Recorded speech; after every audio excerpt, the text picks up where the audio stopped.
জামাত আজকে আমার মা বোনদের ঘরে ঘরে গিয়ে তসবি গুনছে, 500 টাকার নোট দিচ্ছে। স্বাধীনতা যুদ্ধের সময় এই বাংলাদেশের স্বাধীনতার বিরোধিতা করেছে তারা। আমার মুক্তিকামী মানুষ, আমার মুক্তিযোদ্ধা ভাইদেরকে ধরে নিয়ে আর্মি ক্যাম্পে দিয়ে হত্যা করেছে।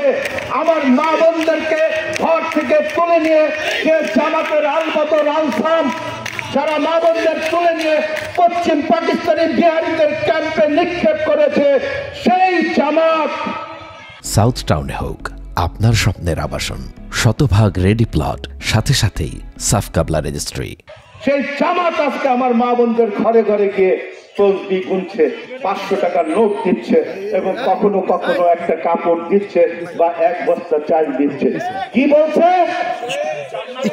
এই জামাতের দাঁড়িপাল্লায় যদি ভোট দেন তাহলে নাকি বেহেশতে যাওয়া যাবে। নাউজুবিল্লাহ। আমার মা বোনদের কাছে আমার একটি প্রশ্ন, আপনারা যদি নামাজ না পড়েন, আপনারা যদি রোজা না করেন, আপনারা যদি মহান আল্লাহর কোরআন শরীফ না পড়েন, আপনারা যদি আল্লাহর 5টি স্তম্ভ পালন না করেন, তাহলে কি আমি আপনাদের বেহেশতে পাঠাতে পারবো? পারবো না।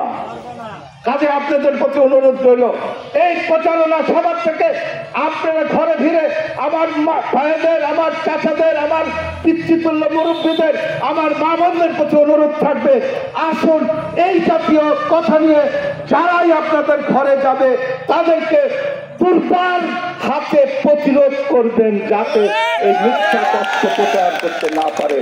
আমি আমার কথা শেষ করব। মহান আল্লাহ তাআলা এবং আপনাদের হৃদয়ের চাওয়া, আমাকে যদি আপনাদের প্রতিনিধি হিসাবে আমার নেতা জনাব তারেক রহমান সাহেব মনোনয়ন দেন, আমি কথা দিচ্ছি এই এলাকা সহ হিরোর দৌলতপুর শিবালয় যত অবহেলিত রাস্তা, যত অবহেলিত গ্রাম, যত অবহেলিত শিক্ষা ব্যবস্থা, যত অবহেলিত চিকিৎসা ব্যবস্থা রয়েছে, ইনশাআল্লাহ ধর্ম, শিক্ষা, বাসস্থান, যোগাযোগ, সব কর্মসংস্থান